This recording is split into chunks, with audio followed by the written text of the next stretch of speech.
देखो, अब तक हमने पढ़ा कि रंध्र गति की क्रियाविधि।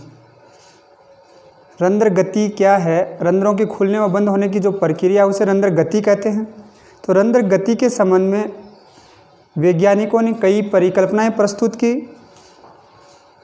जैसे पहले हमने पढ़ा मान शर्करा परिकल्पना, स्टीवार्ड परिकल्पना। उसके बाद में तीसरी परिकल्पना जो है वह है सक्रिय पोटेशियम आयन स्थानांतरण परिकल्पना। तो सक्रिय पोटेशियम आयन स्थानांतरण परिकल्पना जो है वो अपने को ये बताती है कि रंध्र जो है वो कैसे खुलते हैं व कैसे बंद होते हैं। तो इस परिकल्पना के अनुसार क्या होता है, जैसे ये सक्रिय पोटेशियम आयन स्थानांतरण परिकल्पना है। यह परिकल्पना जापानी वैज्ञानिक इमामुरा व फ्यूजिनो ने 1959 में प्रतिपादित की व लेविट ने 1974 में इसे रूपांतरित किया। और इसे रूपांतरित करने के बाद में हम देखते हैं कि ये परिकल्पना क्या है। तो 1959 में इमामुरा व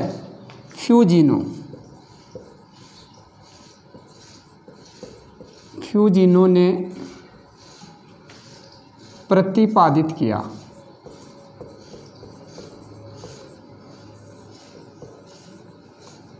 प्रतिपादित किया 1974 में लेविट ने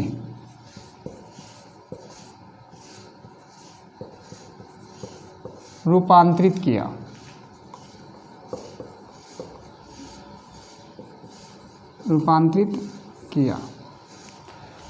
अब ये परिकल्पना है क्या? देखो, ये रंध्र खुलने व बंद होने की प्रक्रिया से संबंधित है। तो ये तो द्वार कोशिकाएं हैं, द्वार कोशिकाएं। ये समीपवर्ती कोशिकाएं हैं, समीपवर्ती कोशिकाएं, और ये हरित लवक है। जैसे ही ये द्वार कोशिकाएं हैं, इन द्वार कोशिकाओं में दिन के समय CO2 की सांद्रता कम होती है तो मेलिक अम्ल बनता है। क्या बनता है? मेलिक अम्ल। यह मेलिक अम्ल वियोजित होता है और वियोजित होकर हाइड्रोजन आयन व मेलेट बनाता है। फिर क्या होता है? हाइड्रोजन आयन व मेलेट बन गया तो हाइड्रोजन आयन व मेलेट, ये जो हाइड्रोजन आयन है वह इन द्वार कोशिकाओं से बाहर निकल जाता है। क्या होता है? इन द्वार कोशिकाओं से हाइड्रोजन आयन बाहर निकल जाता है। वह ये जो समीपवर्ती कोशिकाएं हैं, इन समीपवर्ती कोशिकाओं से पोटेशियम आयन इन द्वार कोशिकाओं में प्रवेश कर जाता है। जैसे ही इन द्वार कोशिकाओं में पोटेशियम आयन प्रवेश करता है और पहले से ही मेलेट आयन इसके अंदर उपस्थित होता है, तो पोटेशियम आयन व मेलेट आयन दोनों परस्पर क्रिया करके, आपस में क्रिया करके पोटेशियम मेलेट बनाते हैं। तो पोटेशियम मेलेट जैसे ही बन जाता है तो द्वार कोशिकाएं जो है, इन द्वार कोशिकाओं की प्राशन सांद्रता बढ़ जाती है। और द्वार कोशिकाओं की प्राशन सांद्रता जब बढ़ जाती है तो जल जो है वो इन द्वार कोशिकाओं में क्या करेगा? प्रवेश करेगा। और द्वार कोशिकाओं में जब जल प्रवेश करेगा तो द्वार कोशिकाएं क्या होंगी? फूलेंगी, स्फीत होंगी। जब स्फीत होंगी तो रंध्र क्या होंगे? खुल जाएंगे। तो समझ में आया कि रंध्र कैसे खुलते हैं सक्रिय पोटेशियम आयन स्थानांतरण सिद्धांत के अनुसार। ठीक है, यानी क्या हुआ? दिन के समय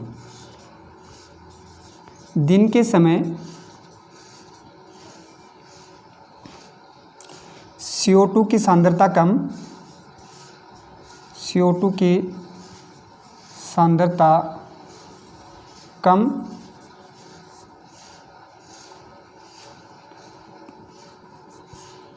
मेलिक अम्ल का बनना, मेलिक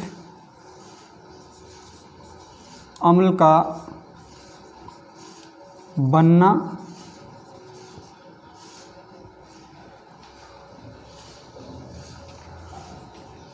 मेलिक अम्ल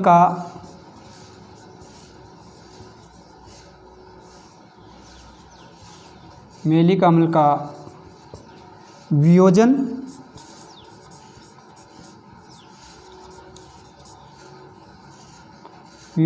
मेलेट व H+ हाइड्रोजन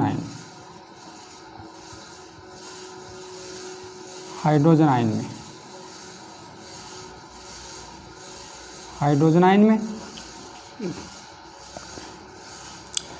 H+ का द्वार कोशिकाओं से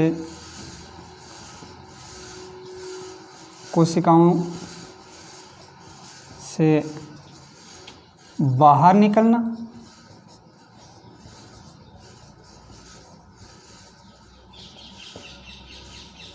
वह फिर क्या होता है, समीपवर्ती कोशिकाओं से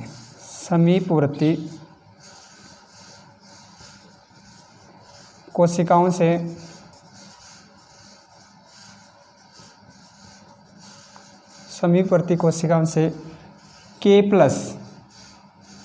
आयन का द्वार कोशिकाओं में प्रवेश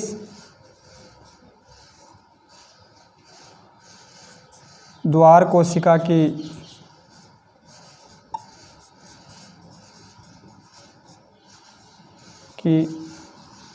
परासरण सांद्रता बढ़ना,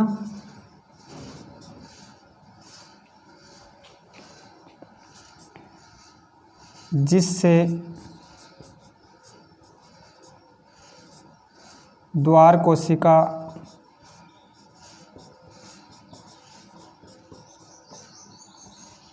का स्फीत होना व रंध्र का खुलना।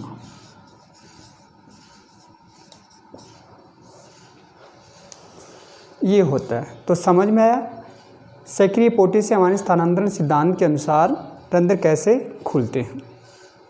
उसके बाद में हम देखते हैं कि रंध्र जो हैं वह बंद कैसे होते हैं। भाई रंध्र खुल गए, रंध्र बंद कैसे होते हैं। तो रंध्रों के बंद होने की जो प्रक्रिया है, रात्रि के समय अंधेरे में जब CO2 की सांद्रता बढ़ जाती है। क्यों बढ़ जाती है CO2 की सांद्रता? क्योंकि रात्रि के समय प्रकाश संश्लेषण की क्रिया होती नहीं। प्रकाश संश्लेषण की क्रिया जो है उसमें CO2 का उपयोग होता है और CO2 के उपयोग से क्या है, प्रकाश संश्लेषण की क्रिया होती रहती है। अब रात्रि में प्रकाश संश्लेषण होता नहीं है तो CO2 की सांद्रता बढ़ेगी। जैसे ही CO2 की सांद्रता बढ़ जाती है तो द्वार कोशिकाओं में जो मेलिक अम्ल होता है वह पुनः स्टार्च में परिवर्तित हो जाता है। और जब वह स्टार्च में परिवर्तित हो जाता है तो स्टार्च में परिवर्तित होने पे द्वार कोशिकाओं की प्राशन सांद्रता जो है वो कम हो जाती है। और जब द्वार कोशिकाओं की प्राशन सांद्रता कम हो जाती है तो प्राशन सांद्रता का मान कम होने से द्वार कोशिकाओं से जल जो है वो बाहर आ जाता है। और जैसे जैसे जल बाहर आता जाता है तो द्वार कोशिकाएं जो है वो स्फीत न होकर सलत होती है। स्फीत स्थिति तो चेंज हो जाती है और कोशिका क्या है, सलत हो जाती है। और सलत होने के बाद में रंध्र जो है वो बंद हो जाते हैं। तो इस प्रकार हमने देखा कि सक्रिय पोटेशियम आयन स्थानांतरण सिद्धांत के अनुसार रंध्र कैसे खुलते हैं और कैसे बंद होते हैं। ठीक है, तो अब कैसे बंद हुए।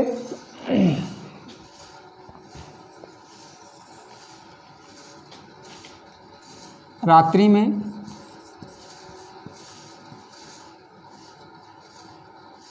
CO2 की सांद्रता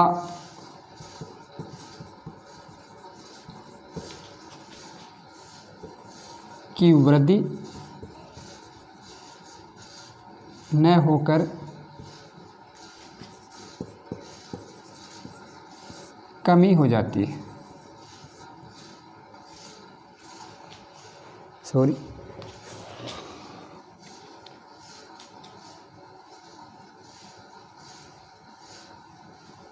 CO2 रात्रि में CO2 की सांद्रता की वृद्धि हो जाती है, वृद्धि हो जाती है। CO2 की वृद्धि हो जाने से मेलिक अम्ल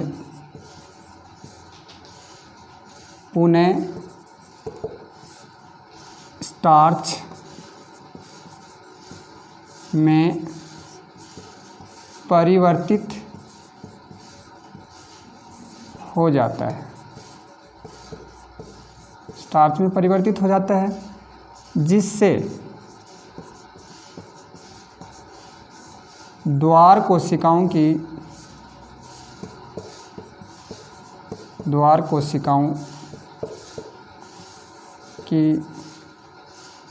परासरण सांद्रता कम हो जाती है। रंध्र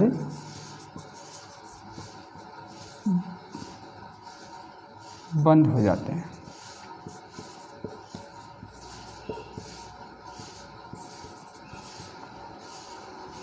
क्योंकि इस समय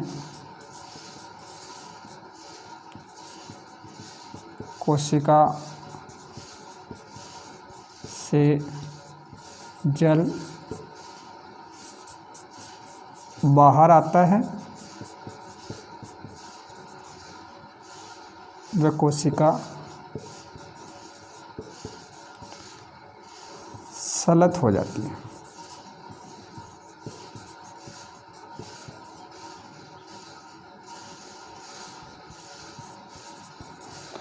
तो समझ में आया ना कि रंध्र कैसे बंद होते हैं, कि रात्रि के इसमें CO2 की क्या होती है, वृद्धि हो जाती है, जिससे मेलिक अम्ल जो है वो पुनः स्टार्च में परिवर्तित हो जाता है, और स्टार्च में परिवर्तित हो जाने से द्वार कोशिकाओं की परासरण सांद्रता है वो कम हो जाती है। परासरण सांद्रता जब कम हो जाती है तो जल जो है वो द्वार कोशिकाओं से बाहर आ जाता है और कोशिका क्या है, सलत हो जाती है, जिससे रंध्र क्या होते हैं, बंद हो जाते हैं। तो ये है सक्रिय पोटेशियम आयन स्थानांतरण सिद्धांत के अनुसार रंध्रों का खुलना व बंद होना, इसे रंध्र गतिकी कहते हैं। अब हम ये देखते हैं कि मान शर्करा परिकल्पना व स्टीवार्ड परिकल्पना दोनों में से सबसे अधिक यानी सर्वमान्य सिद्धांत यही है, सक्रिय पोटेशियम आयन स्थानांतरण सिद्धांत। ठीक है, इससे आगे फिर हम पढ़ेंगे वाष्पोत्सर्जन को प्रभावित करने वाले कारक। तो ये रंध्र गतिकी के संबंध में जो परिकल्पना है वो आपको बता दी है। ठीक है,